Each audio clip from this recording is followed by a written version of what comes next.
Good afternoon, ladies and gentlemen. Unbelievable. Thank you so very, very much for your support and overwhelming display of patriotism. We are honored to have this convoy back in our town. We are extremely proud to be on this Wreaths Across America convoy, taking the wreaths from Maine to Arlington National Cemetery. As veterans, we are privileged to be part of the Wreaths Across America organization, whose mission is to remember the fallen, honor those who serve, and to teach the next generation about the sacrifices made to preserve our freedoms. Freedom is not free. I want to thank Chief Mahoney and the Branford Fire Department for hosting this event this year. I want to thank Chief Halloran and the Branford Police Department for their support. Overwhelming, great job. To the collective group of first responders, we are grateful for all you do to ensure the safety of our families and our communities. Thank you very much.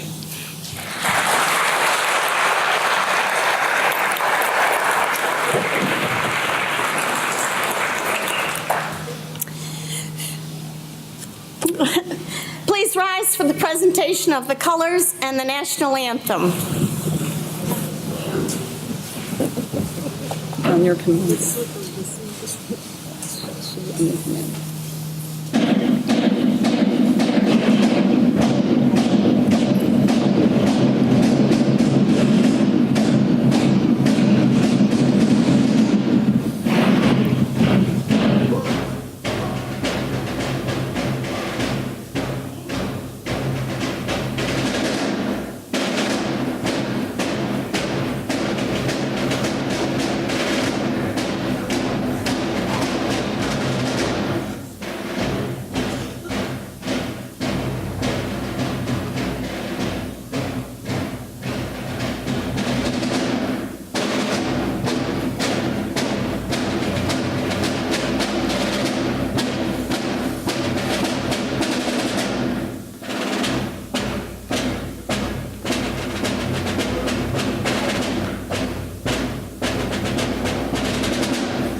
of Allegiance and the invocation. I'd like to ask a 7th grader from East Shore Catholic Academy to lead us in the Pledge of Allegiance. Emily Agami.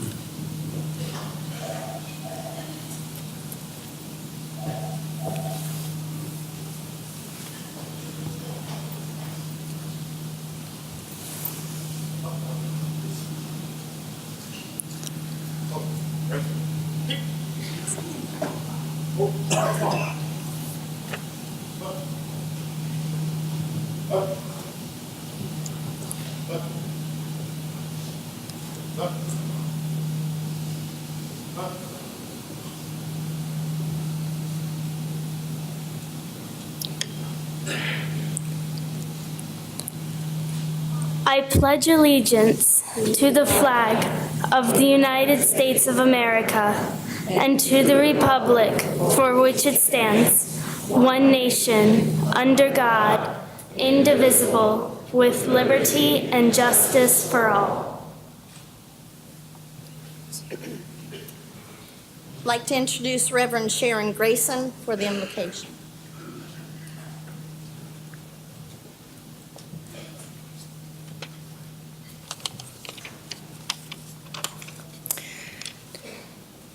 It is my great privilege to serve as the chaplain for the fire department.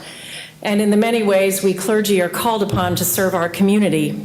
And when Dottie called and asked if I would offer the invocation for this moment, I was honored, and I asked her if there was anything in particular she would like me to touch on. And she said, "No, we trust you to do what's right, but just make sure you wear that red coat." And so I responded in the only way that all of us can when Dottie asks us to do something: "Yes, ma'am." And let us pray. God of all creation, we ask your blessing on this journey of honor and remembrance, carrying wreaths, a symbol of eternity, an unbroken circle, to remind us that all who have passed from this life into larger life are not gone, only gone from our sight.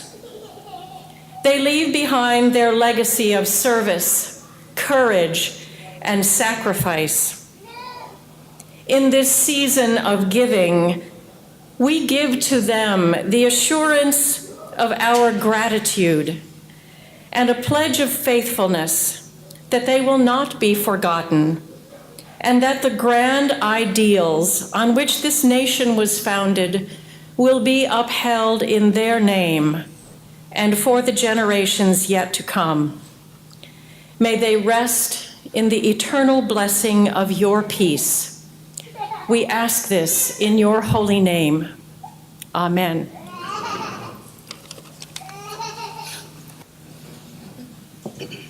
Please be seated.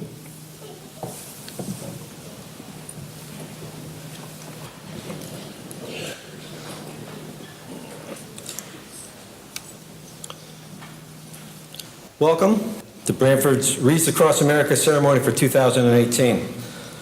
Each December, a convoy of tractor-trailer trucks and volunteer vehicles, this year sponsored by Chevy, begins the week-long convoy from Maine to Washington, D.C., culminating in wreath-laying ceremonies at Arlington National Cemetery on National Wreaths Day, Wreaths Across America Day. In addition, similar ceremonies are held in over 1,400 locations in all 50 states, at sea and abroad. This year, December 15th has been designated as Wreaths Across America Day. The mission of Wreaths Across America is to remember the fallen, honor those who serve and their families, and teach future generations about the sacrifices made to preserve our freedom. Last year, more than 1,560 wreaths were placed at 1,422 participating locations. Over 90,000 volunteers placed these wreaths, and of that, 30,000 were children. The motto for this year's campaign is "Be Their Witness." This year's motto was inspired by a 2009 drama called Taking Chance, a chronicle of the United States Marine Corps Lieutenant Colonel Michael Strobel, who had escorted the body of Private First Class Chance Phelps from Iraq to his hometown in Wyoming. Lieutenant Colonel Strobel volunteered to be a witness for PFC Phelps and became responsible for his legacy. I'd now like to introduce our guests of honor. You've already met Chief Bold and Commander Packer. Behind me also is the founder of Wreaths Across America, Maura Worcester.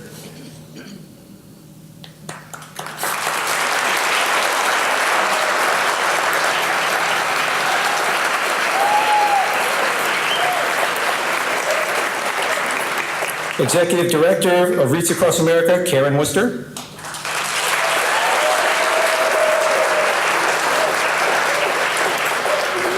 Chairman of the Wreaths Across America Board, Wayne Hanson.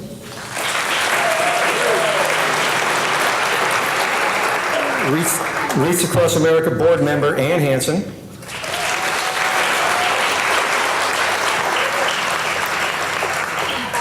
Grand Marshal of this year's convoy, Becky Christmas.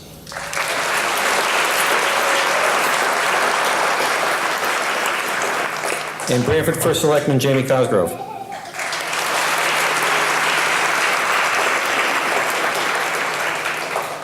Blue Star families are families that currently have family members serving on active duty. Would all Blue Star families present here today please rise and be recognized?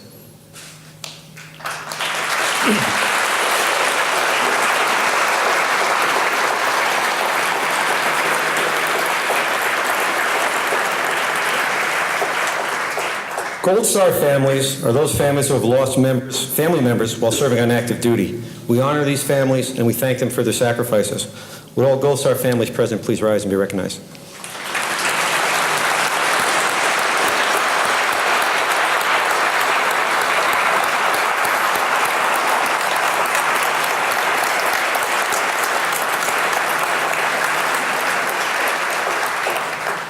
And now I'd like to introduce Branford First Selectman Jamie Cosgrove for opening comments.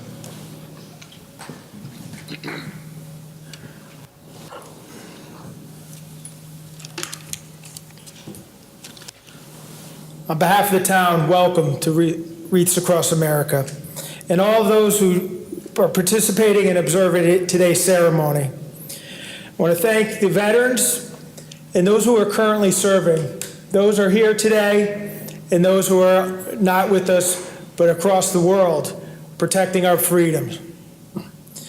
And to the Blue Star families and the Gold Star families, our thoughts and prayers are with you. When I first learned about Wreaths Across America a few years ago, their mission had an immediate impact on me. Remember, honor, and teach. As stated before, remember our fallen U.S. veterans, honor those who serve, and teach the children the value of freedom. Reflecting on those three words, I soon discovered it's really a profound statement. For each action is only successful by depending on the other actions as part of that mission. Mr. and Mrs. Worcester, Wreaths Across America organization, Grand Marshal Christmas, and the Blue Star families and Gold Star families. Branford is proud to support this mission. And as a community, we will continue to remember, honor, and teach. Thank you.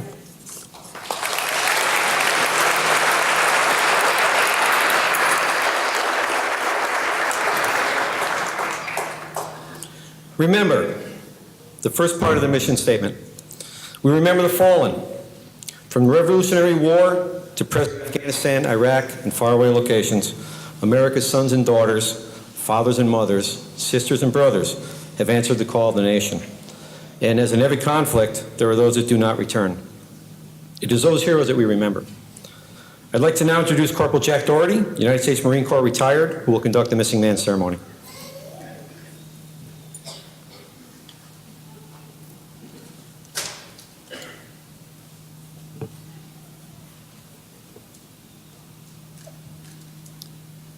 I'd like to describe the table to your right, a little small table. There are many military here, current and veterans. There are Gold Star mothers, Blue Star mothers.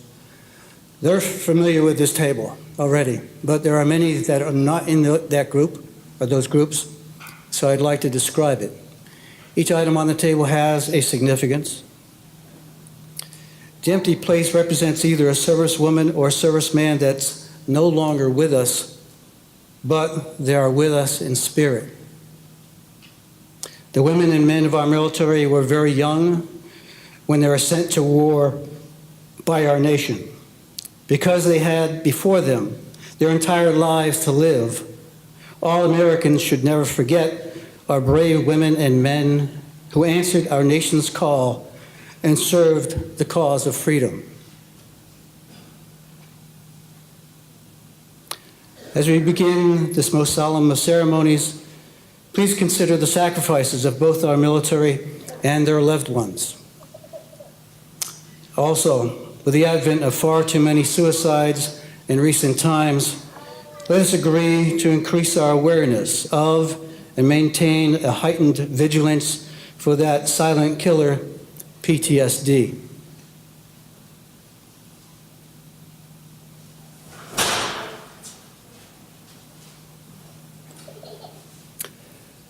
The table is round to show our everlasting concern for our military that are missing from this celebration. Remember, the cloth is white, symbolizing the purity of their motives when answering the call to duty. Remember. The single red rose displayed in the vase reminds us of the life of each missing servicewoman, serviceman, and their loved ones and friends who have wept for them. Remember. The vase is tied with a red ribbon, a symbol of our continued determination to support all our military deployed in harm's way. Remember. A slice of lemon on the plate is to remind us of the bitter fate of our fallen and wounded servicemen and women. Remember. A pinch of salt symbolizes the tears endured by the families of those servicewomen and men wounded or killed in action. Remember. The Bible represents the strength gained through faith to sustain those lost from our country, which was founded as one nation under God. Remember. The glass is inverted to symbolize their inability to share with us any kind of a toast. Remember. The chair is empty. The serviceman is missing. Remember. I'd like to close with a moment of silence.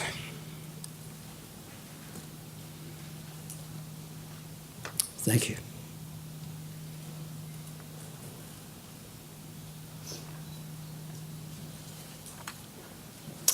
Our next speaker is the National President of the American Gold Star Mothers and this year's Convoy Parade Marshal. It is my privilege and honor to introduce to you Becky Christmas.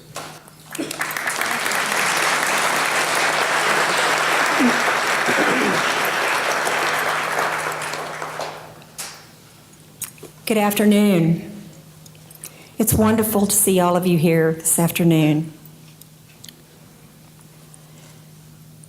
I became a Gold Star mother on November 29th, 2004, when my son, Captain Todd Christmas, perished in a Black Hawk helicopter crash outside of Fort Hood, Texas.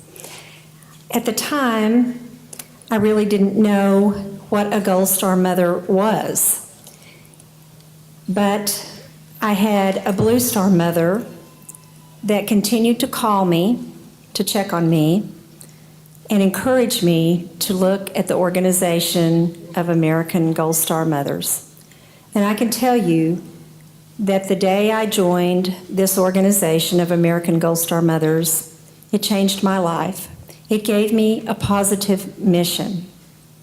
Because as our founder said, not more than 90 years ago, Grief held within can be destructive, and that is true.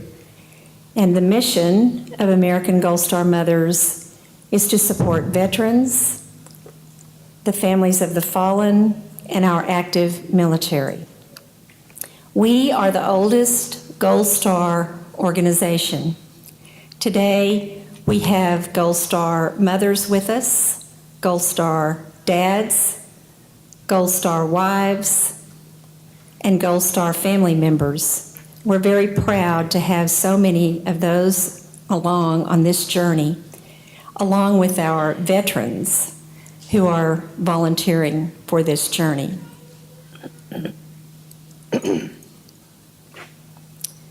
Grace Starling Seibold was the founder of American Gold Star Mothers, and she lost her son, George, in World War I. When his letters quit coming, she started visiting the hospitals in the D.C. area to see if she could find news of her son. She realized that with her work of looking for her son or some information about him, she was visiting with those that were wounded and in the hospitals, and she was making a difference, and it helped her also. And later she found out that George had perished in an airplane crash in France. So her mission continued, and she gathered together some other Gold Star mothers in the D.C. area, and they continued to volunteer in the VA hospitals. Today, Gold Star mothers across the country volunteer in veterans hospitals, clinics, and in centers. We also support many other organizations with our time and efforts, and one of those is Wreaths Across America. It took one woman with some vision to start this organization of American Gold Star Mothers to help us on our journey with our grief. One woman, and now this organization of American Gold Star Mothers has lasted for over 90 years. It took one man, Maura Worcester, with the vision to think of laying wreaths on the graves of our veterans. You can read about him on the back of your program, and it's quite a story, but one person made a difference again. We can all make a huge difference if we volunteer, if we take the time to serve, if we take the time to care, to stop and talk to a veteran, ask them about their service, to stop and talk to a Gold Star family member about their fallen hero. It makes a difference, and we can all do that. Gold Star Mothers have volunteered for many years, as I said, and one of the places that they began to volunteer years ago, right after the Vietnam Memorial Wall was built in Washington, D.C., was there in D.C. They began to serve as docents, and they found that those Vietnam veterans who walked up to the wall and sometimes had great difficulty approaching the wall or touching the wall, those mothers, those Gold Star mothers who lost their sons in Vietnam, would quietly walk out and take the hand of the Vietnam veteran whose heart was breaking just seeing those names, those panels on that wall. And they would be the mother to embrace those Vietnam veterans. So those are just some of the things that Gold Star mothers do. And again, one or two mothers taking the time to volunteer at the Vietnam Wall and taking the time to embrace a veteran.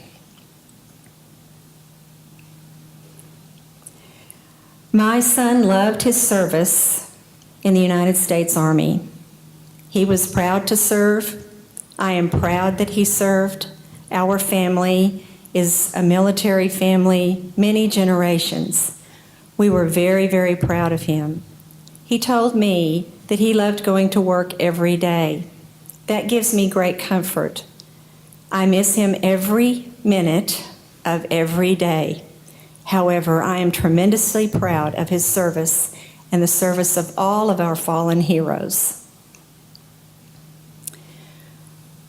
Our theme this year for American Gold Star Mothers is Mothers on a Mission, a Powerful Force.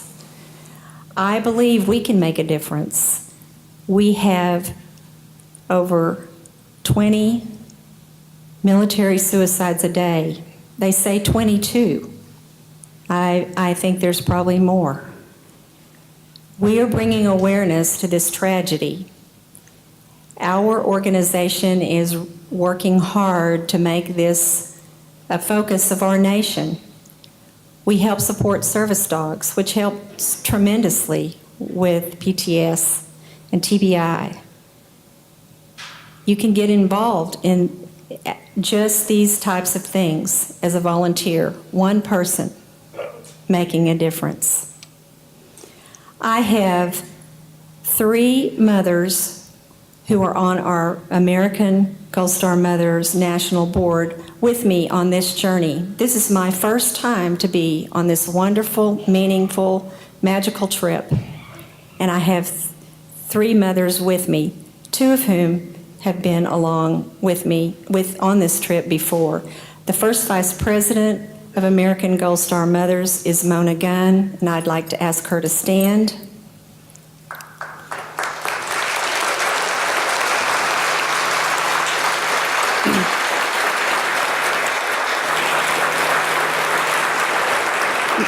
Mona's son, Sharon, was killed on the USS Cole. And for those of you that may not know about the USS Cole, I hope you'll look that up. It was before 9/11, and 17 sailors perished on the USS Cole in a terrorist attack. Our National Secretary is Pam Stemple from Colorado.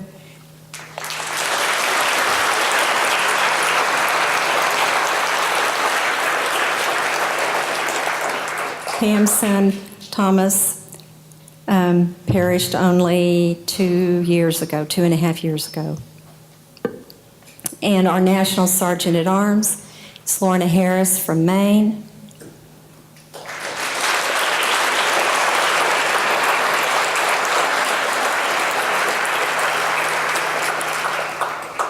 Lorna's son, Dustin, died serving our country, killed in action in Iraq.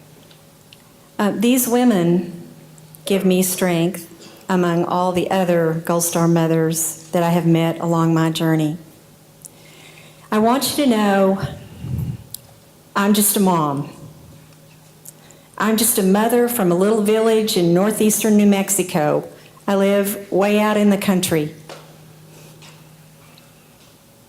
I never thought that I would be in this position, of course, but I feel strongly that I do make a difference, sometimes just by continuing to move forward, and maybe other Gold Star mothers and Gold Star family members see that I can move forward, and maybe that example helps.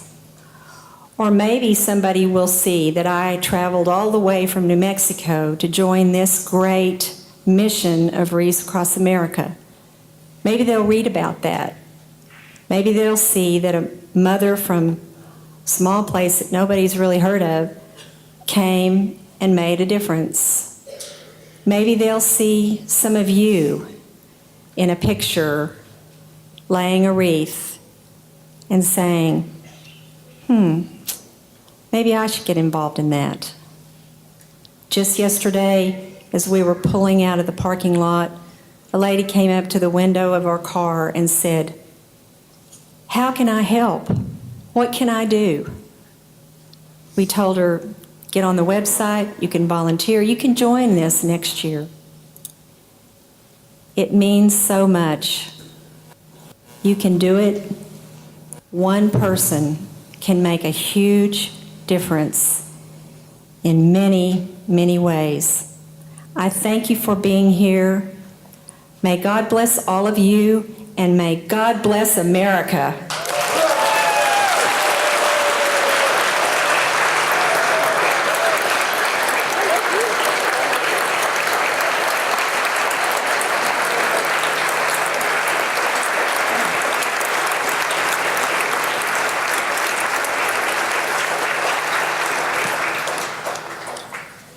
We will now have a musical selection from the Branford High School Music Makers.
Honor. The second part of the mission is honor. We honor those who served, currently served, and their families. We honor our fallen by placing wreaths on their graves. Later in this ceremony, the service wreaths you see here will be presented to members of the Walter DeMarzick Memorial Veterans of Foreign War Post 12106. Last year was the 50th anniversary of the Vietnam War.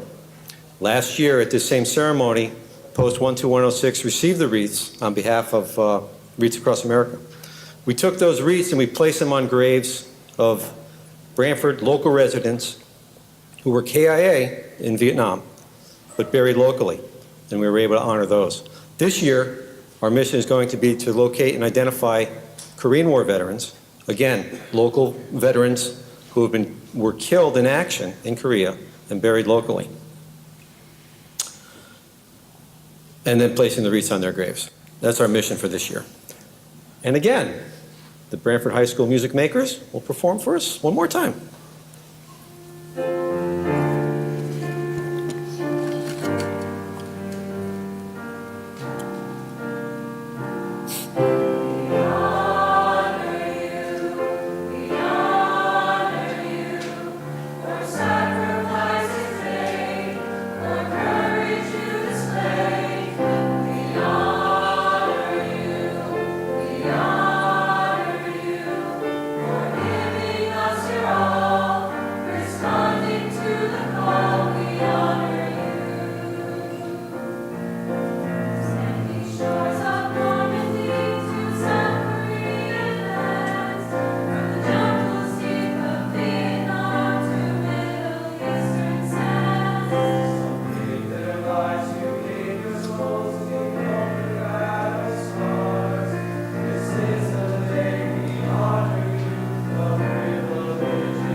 Thank you, Branford Music Makers. As I stated earlier, 2017 marked the 50th anniversary of the Vietnam War. Would all Vietnam veterans in attendance please stand and be recognized? On behalf of all of us here, thank you and welcome home.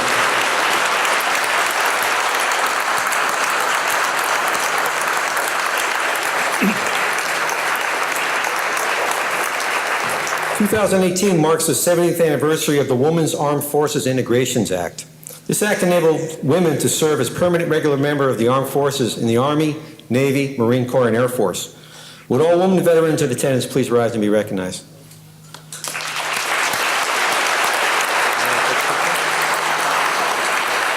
And all the women veterans, please come forward for a group photo. Come on up.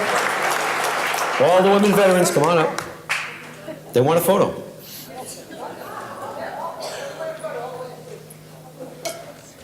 Get on down.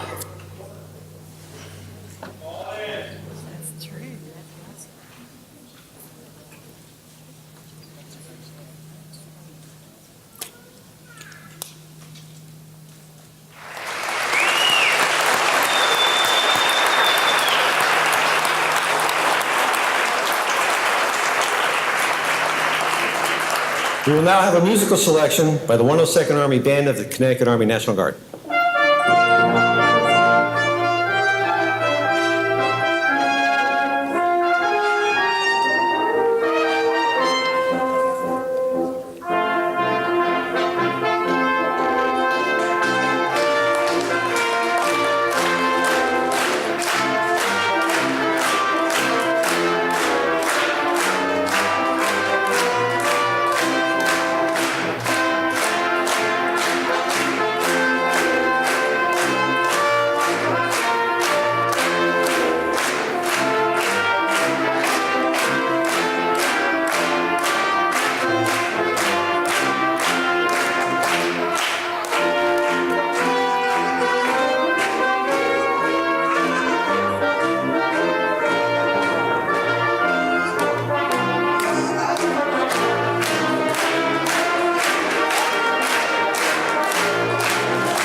In attendance today, we also have the East Shoreline Catholic Academy Choir, who will now perform a selection for us.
Teach.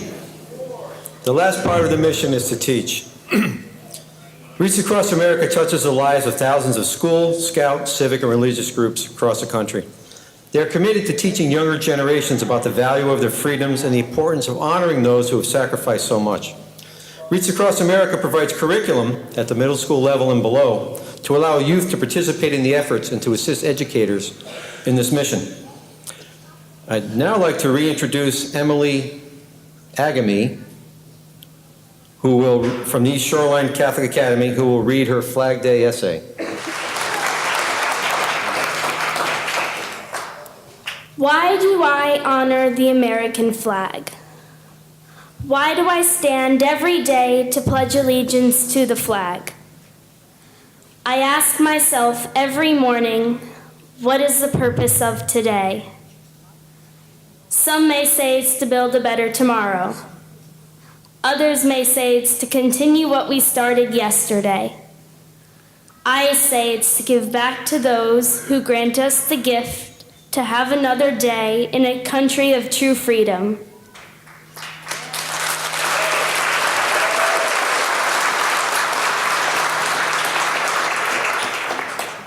I believe that our American flag is a reminder that at every moment, brave men and women are standing up for our beliefs in a just and selfless way to keep the burning flame of peace and unity afire. On September 3rd, 1783, the Revolutionary War had ended, and 24,000 patriots had laid down their lives for the betterment of America. On that same day, the American flag was flying over what was now a democracy, free from the rule of a monarchy. From sea to shining sea, she stands tall, reminding us of how we have preserved this country's democracy. Our quilt of unification and kinship has not been stained by hurtful or dark events. We did not let these incidents stain our tight-woven fabric of love for our fellow neighbors at home or abroad. Our quilt of unification and kinship is represented by our glorious and victorious flag. She demonstrates that we are still standing as one nation, under God, indivisible, with liberty and justice for all. After harrowing and tragic events such as September 11th, the Civil War, Pearl Harbor, and Iwo Jima, the raising of our flag showed the world that we honor those who are defending and those who have fought, allowing our country to live in freedom from tyranny. It is a hope we have not just for us, but for the world. She shows the world that those who gave their last full measure of devotion will remain embodied by her message for eternity. Thank you, and God bless you.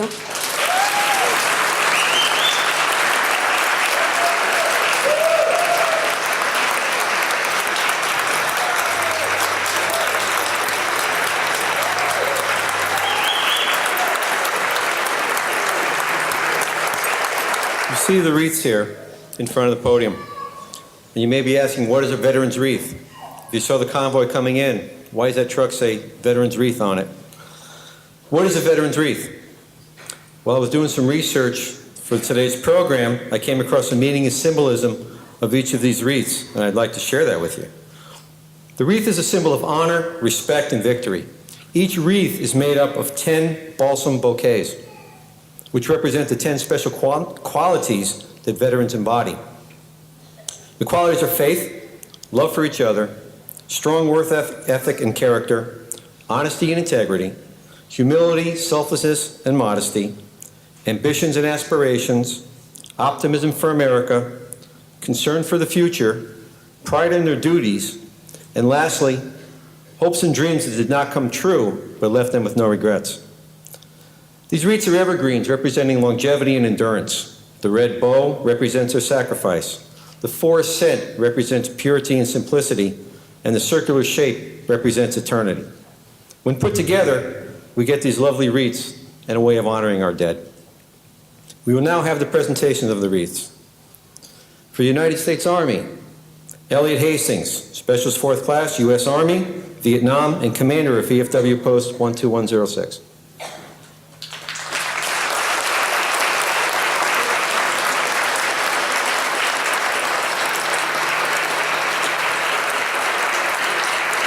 For the United States Navy, Gary Terziak, Boatswain's Mate 3rd Class, U.S. Navy, Vietnam.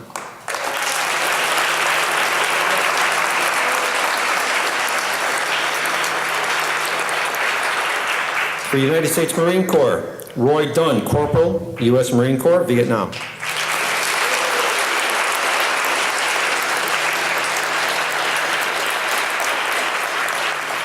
For the United States Air Force, Chuck Larkins, Sergeant, United States Air Force, Vietnam.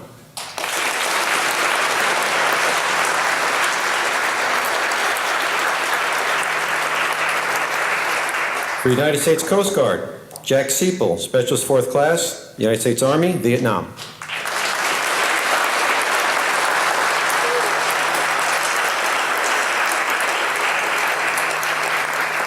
And for the Merchant Marines, Mike Oliverio, Sergeant 1st Class, United States Army, Vietnam.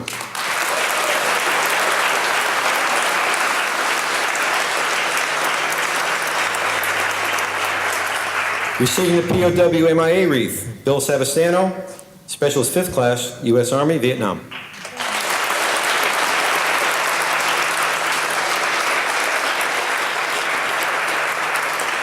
Receiving for the Branford Fire Department, Chief Thomas Mahoney.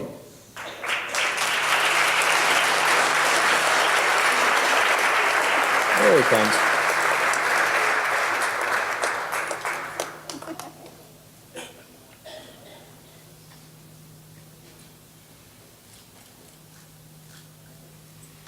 Receiving for the Branford Police Department, we have Lieutenant John Finkel, Colonel, U.S. Army, Officer Joseph Hurton, Sergeant, U.S. Army, and Officer Mike Loftus, Senior Airman, United States Air Force.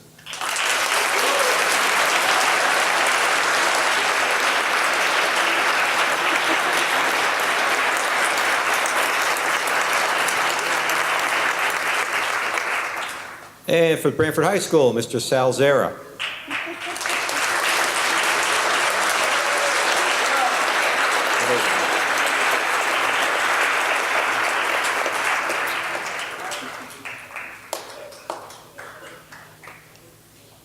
And receiving for the East Shoreline Catholic Academy, School Principal Cheryl Panzo.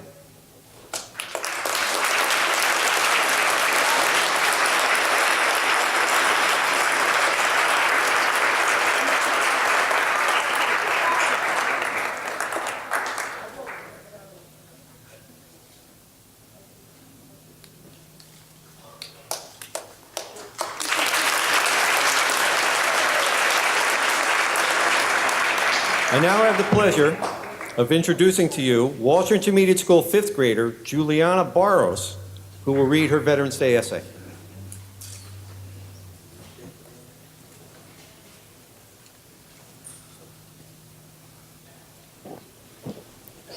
Imagine fighting in a war and thinking that you might not make it out safe. Imagine every day going to work and thinking that you might not be alive at the end of the day, or thinking that you can get wounded or injured. That's what our brave men and women in our military do for us every day. Think about being in a war and being terrified. Think about not having any good food, or not having a comfortable bed, missing holidays, giving up your birthday, or just overall missing your family and friends. Well, even though people in any branch of the military will get scared at times and go through all the things I just mentioned, they continue to fight their hardest and do their best to protect us. They risk their own lives just to protect our country, and what is so honorable of them is they are not forced to serve for our country, they just choose to. Our military works so hard so we can be safe. Sometimes I see children in some countries on the news that have to run away and hide because they're being attacked every day. Our country doesn't have to worry about being attacked or bombed every day because we have such a wonderful military. Our soldiers do this for all Americans so we can be free and safe.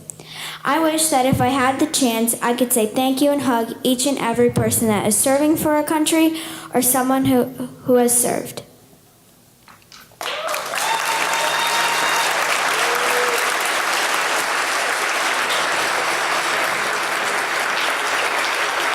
And I also have the added pleasure of introducing, again from Walsh Intermediate School, 5th grade, Rihanna DiCarlo, who will read her Veterans Day essay. Why we should thank veterans. In my opinion, we should thank veterans because they have risked their lives just to give us freedom. They are honored and cherished on this very special day. Veterans sacrifice everything they have, their family, their friends, just to give us a chance to live long, happy lives. Our country is so much better with our veterans because if we didn't have them, what would our country be like today? Would we still have our freedom? Would we still be safe?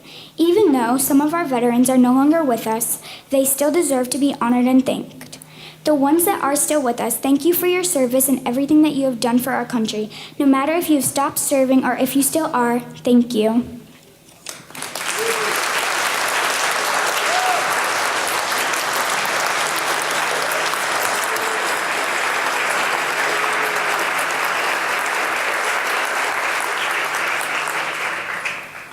And now the choir from the East Shoreline Catholic Academy will perform another musical selection for us.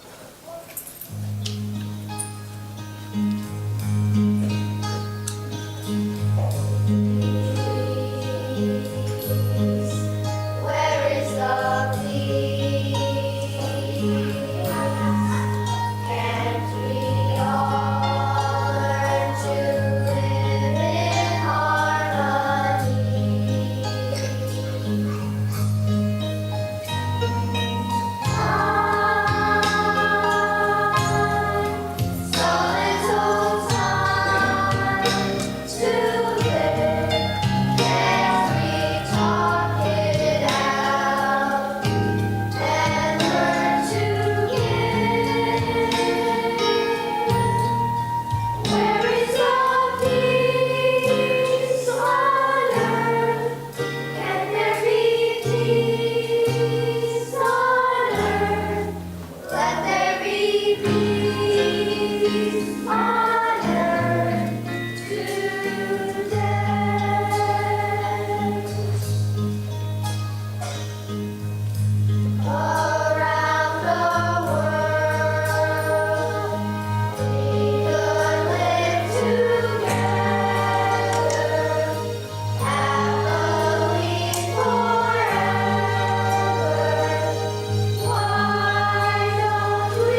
And now, it is with great pleasure that I introduce to you the chairman of the Wreaths Across America Board, a Vietnam veteran himself and two-time recipient of the Bronze Star.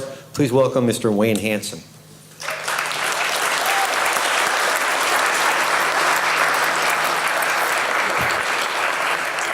Thank you. It's a pleasure to be here. This wonderful fire station that has received us on our way down, if I could, we just came from Worcester, Mass. And I'd like to have a moment of silence if we could, because we know you lost a brother up there just the other day. You guys fight for us every day, the first responders. But if I could have a moment of silence for that young man up in Worcester.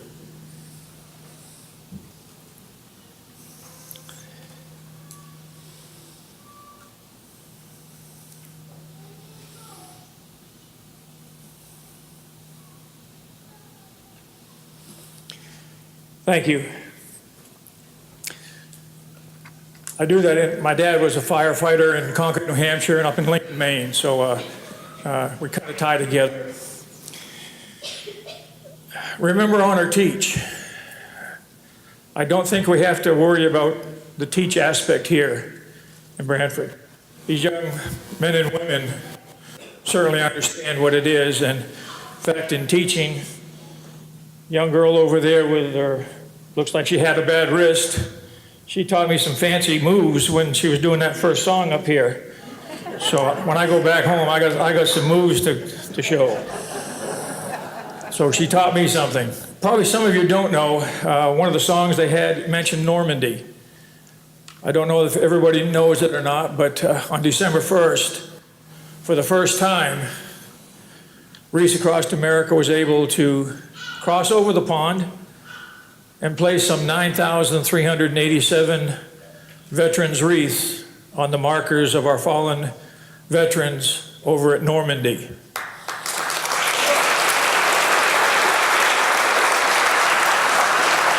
Those are soldiers and heroes that didn't make it home. They're buried in a foreign land. They don't have people too often. They have millions of visitors that come to the cemetery, and hopefully they stop by, and hopefully they've learned from Wreaths Across America to say the name, because you say that you die twice. You die once when your heart stops beating and you take that last breath, but you die a final time when your name is spoken for the very last time, and then you're forgotten. So we encourage all of our volunteers as we travel around and on Wreath Day all across the country, some 1,600 locations we'll have this year. We tell our volunteers to stop a moment, say that person's name out loud so they continue to live and won't be forgotten. We ask the families to come with the children. I'm the coordinator for Arlington National Cemetery, and I consider Arlington our nation's cemetery because heroes from every state are buried there, but they all don't get visited every time. When there's a funeral, yes, the families are there, but they come from all across the country, and they can't make it back all the time. So we encourage the people to say the names. I say behind every stone there's a story. I ask that as you do your wreath laying and help us here in the localities and the cemeteries close by, take down that name. The internet now exists, and you can do some research on that individual, learn a little bit about him or her. Thank them for their service and sacrifice, because that's what we do. We remember, we honor, and hopefully we teach our next generation that there is a cost to freedom. Freedom is not free. There's a cost. And our Gold Star moms and families and wives and fathers, they know that cost all too well. Hopefully we'll have a day when we don't have to worry about wars and battles where we lose our loved ones. But unfortunately, it's probably not going to happen. So as we continue our journey, I thank you for your support and your feeding us today. Just God bless America, and thank you very much. With us today are two members from Quilts of Valor. I'd like to introduce, well, Sue Wrights is going to stay down there, President of the Quilts of Valor Foundation, and Jane Doherty, co-coordinator of Connecticut Quilts of Valor. Thank you so much. It's a distinct pleasure to be here. I've had the distinct honor of being at Arlington for the last 5 years, seen you many a time, and it's great what you do. Love it absolutely, completely. Quilts of Valor is an internet-based foundation. We had our start in 2003 when Catherine Roberts, a mom, nurse midwife, and quilter, was about to deploy her most precious son, Nate, to Iraq. Scary place. Instead of watching the awful news, she turned to her sewing machine and made a quilt. She took it to Bethesda, because in those days she lived in Delaware. John Callerson, a chaplain, presented that quilt to one of our wounded, a young man from the upper Midwest who had lost a leg. And he was totally impressed that someone he did not even know made something for him. Most states have Quilts of Valor groups that are very active. I have two of my quilters here today. Anne Marie and Chuck, would you please come join us out here in front? Sue, I know you're trying to take pictures, but Helen, would you help them, because they're going to need one more pair of hands. We're going to start with this one. Now, Wayne, if you're eagle-eyed, you're going to notice this really cool quilt over here has some green wreathy pieces on it. It might be just perfect for somebody who is affiliated with Wreaths Across America. Who's going to introduce Wayne? Not that he needs a lot of introduction. We're going to show you the back of the quilt. You'll notice that there's lots and lots of good green leaves in there, little spruce things. Anne Marie, get in there, help him hold that other.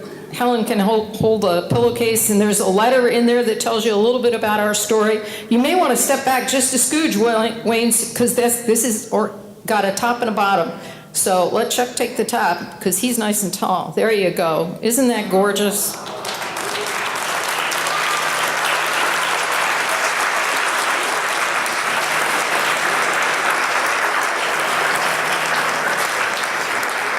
Okay, turn it around.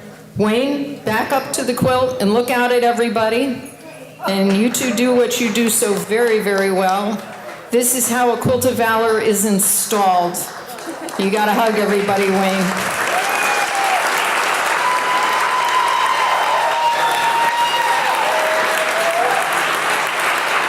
You could tuck that lady in beside her.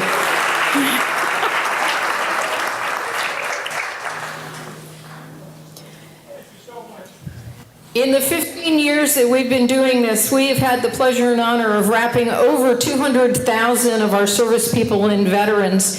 And through that, the fabric industry has said, what would you like to see? So that 15 years ago, you wouldn't have found a panel like you have on there with a Liberty Bell and an eagle. You also would not have found the stitching, so that when you have a chance to look at that, your quilt from the front, you'll be able to read, because unfortunately you're as old as I am, so you read cursive, and you'll see the message on the quilt that says, your service, our freedom. Yeah, thank you. Pam, do you know where the other recipient is? Can you grab him? Where's the other wing? Okay, you folks, we have another recipient. While you take this other quilt out, we tuck these in, because the quilt inspectors at my house are four-legged, two are black, one is gray, and this keeps some of the fur on the outside. Now then, you're Air Force, we understand, and we thought this quilt might look like flying over the fields of a wonderful agricultural area. And look at all the detail down there. Oop, there's a pin left. You got a bonus. Okay.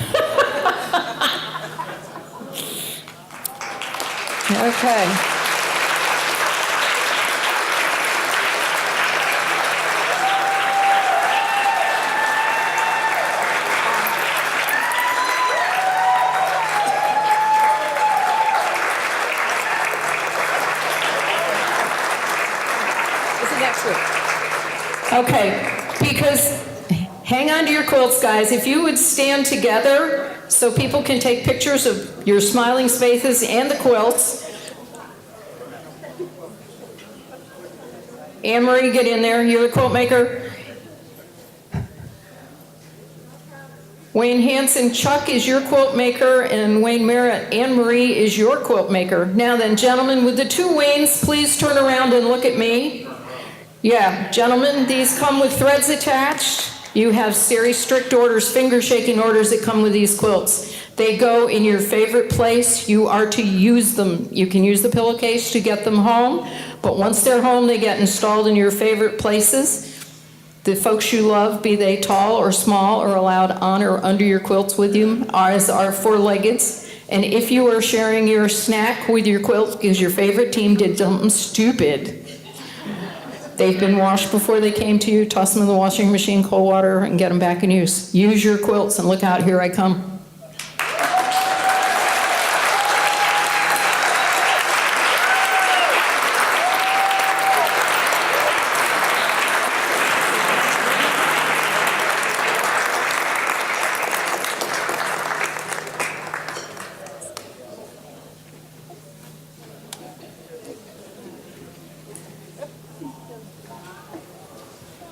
Thank you, Jane and Quilts of Valor. The Fife and Drum Corps from the East Shoreline Catholic Academy will now perform a musical number for us.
Wreaths Across America would not exist without the original idea and the continued efforts of two very special people.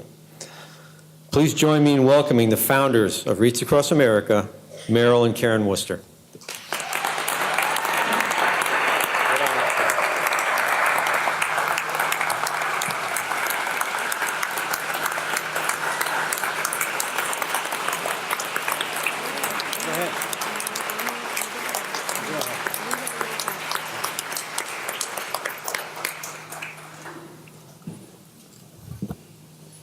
You know, she's scared to death that I'll say something wrong. It's been that way. We've been doing this for 27 years. She's still scared. I just want to give a disclaimer that he's tired and he's elderly, and so please just let it go. Anyway, back, there's a thing in this little program on the back, and it wasn't quite that way. This is kind of the polished up version. What actually happened, I had the wreaths left over. We were building the factory up in Topsfield, Maine, about 80 miles away from where we live. And I had a couple carpenters that were finishing the factory up. And we always need a few extra wreaths, you know, so I was just crazy enough to give a checkbook to these two carpenters. And I forgot that I gave them the checkbook. And about December 10th, one of them called me up and they said, "Boy, we had a great weekend." I said, "Why? What do you mean?" They said, "Well, we bought the factory about 2/3 full of wreaths." you know, and here it is December the 10th. There's no market for wreaths on December 10th. Matter of fact, this is the 11th, right? Yeah. So anyway, I didn't know what I was going to do with them, and then I thought about Arlington because of when I was there as a paper boy, like it says here. But you know, it was going to be, I got to tell you too, she called me, she'd make a sailor blush when she found out I bought all those wreaths that we couldn't use. But anyway, so we decided that the best place to put them, if we could, would be at Arlington National Cemetery. It was going to be a one-time thing. I didn't plan on having any wreaths left over again, especially after the carding that I got from her. So I told him another place to put them, by the way. But, so anyway, we got down there, and the administration of Arlington, they had evidently had a meeting. They said, gee, these guys are crazy, but we're going to allow them to do what they say they're going to do, place these wreaths on the graves. But we're not going to be so stupid to put them right out front. So they put us right in the very back corner of the cemetery. We were, oh, by the way, they had two guys watching us. They said, these guys, geez, we don't know what's going to happen. You keep an eye on them. So they had two guys with suits on. Every hour or so, they'd ride by, and we were putting the wreaths out, and we had probably 4 or 5 acres worth of ground done. And finally, they got out. They said, who's in charge of this anyway? Somebody pointed at me. I was up on the hill. So these two guys walked up, and they said, well, how many of you got that truck unloaded? And I said, well, I think we're about halfway done. Well, one guy looked at the other guy and looked back at me, and he said, well, you know, who's going to clean up all these things? Well, I said, geez, I got to go back to Maine. I'd like to, but I just can't do it. Well, they looked at each other again. They shrugged their shoulders, you know, the way they went, and made me feel about that big. But anyway, we kept right on going. We were there. We were going to put them out. So we kept putting the wreaths out, and they kept driving by. Got all of them out. We put in the cardboard back in the truck, and they said, they walked up to me. They said, you know, these things look so good. Don't you worry about it. So that's why there was a second year.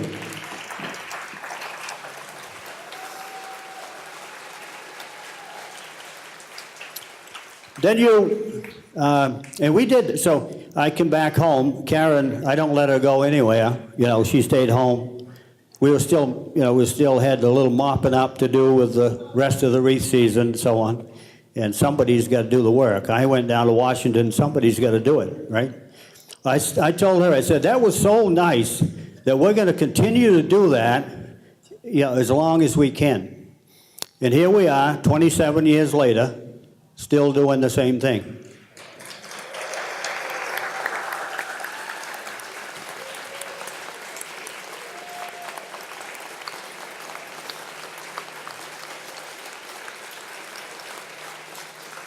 Boy, I must be good.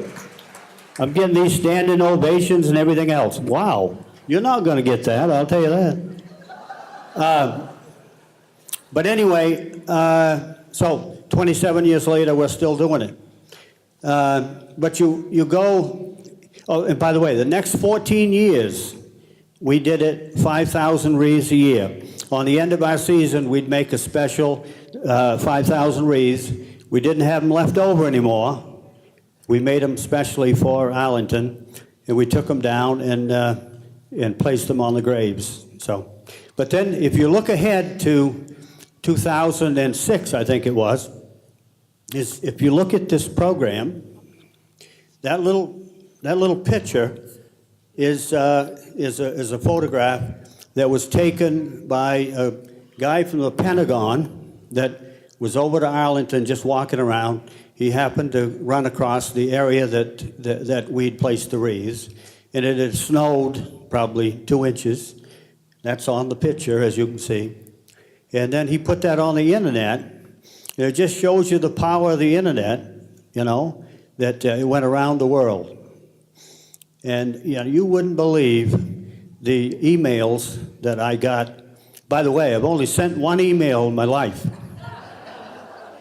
I got a brand new phone, you know, a text message actually. And I texted hi to a guy. Yeah, H-I. And that's it. So anyway, I got these emails, and what, maybe 4,000 or 5,000, right? And we had checks coming from everywhere. You wouldn't believe it. Reader's Digest versions. He said, "Hey, it's not even dark yet. We're all right." But so we had checks that they were giving us and everything. We had to, because we weren't a nonprofit, we had to send them all back. I hated to, but we did.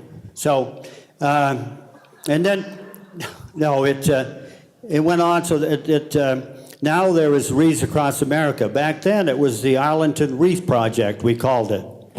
But Wreaths Across America actually started in 2007. And they have their own board of directors. And they don't trust me to be on the board. And you can imagine why. But I'm the wreath maker. I'm just the wreath maker from Maine.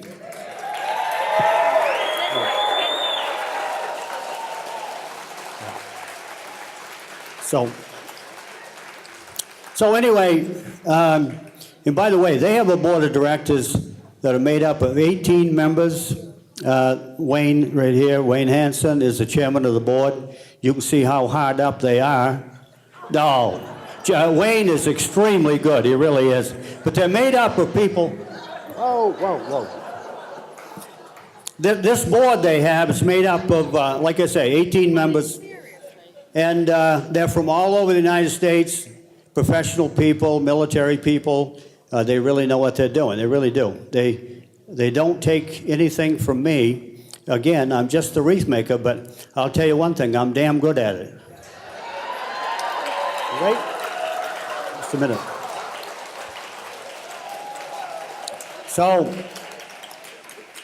and you know, the thing is, there's a lot of wreaths to be made. This year, you know, we're going to be, actually, we're still making a few right now, not many, just about done. But it's about 1.8 million wreaths is what we'll be placing. Now, they put out an RFP, it's what you know, a bid package. Now listen, hold it a minute.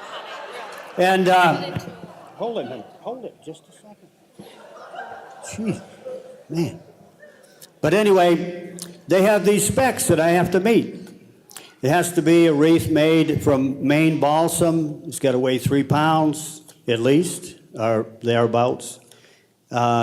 It's got to be free from any diseases or parasites and all that. And I do it all. I really do. If you look at the average company in Maine, by the way, I want this contract for a long time. Now, whether I get it or not, probably after this speech, I won't get it. But I really do. The average wreath company in Maine produces 2,500 wreaths a year. We actually produce about 60,000 a day. Now, just a second. Is there any security around here? But you know, and I won't go too much longer, but so, and you know, the top 5 companies in Maine, they only produce an average of about 40 to 50,000 in a whole season. And the biggest company, other than Worcester Wreath Company, produces about 200,000 wreaths in a whole season. You know, it takes us 3 days to do that. So, and by the way, they use Canadian balsam. So just can't do it. So Anyway, if they want to get rid of me, go right ahead. They don't dare to. One more thing. Is now I've lost my train of thought. What was I going to say? Oh, down the road, you say, well, where's this all going to go? What? You wait. 1 second. Where's it all going to go? Well, I'm going to, my personal goal is to place a wreath on every single American veteran's grave, regardless of where it is in the world.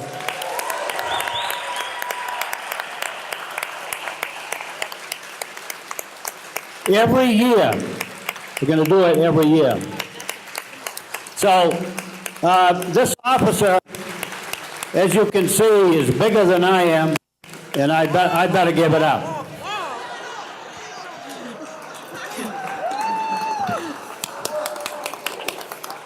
Oh, my word. I was looking to the, I prepared 2 prayers, sister. One was for forgiveness, and the other was for thanks, and I don't even know which to ask for, so if you could please pray.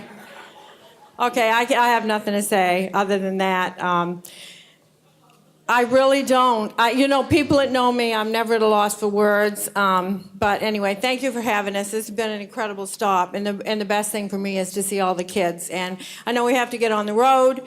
So thank you again. This community certainly knows how to follow the mission, and we appreciate that. Go, Branford! Woo!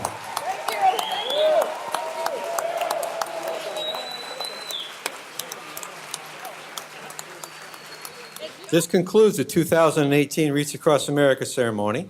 On behalf of all of us up here and all in the convoy, thank you for attending. We want to thank Chevrolet again for their assistance in the convoy and sponsoring the convoy. We're going to be having the retiring of the colors. Those cameras are going to have to move. After retiring of the colors, Chief Janine Roberts, the convoy commander, is going to come up and just give you a little bit of direction on how we're going to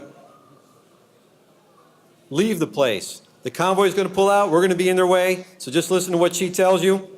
So just remain in place after the retiring of the colors. And now please rise for the retiring of the colors.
Right.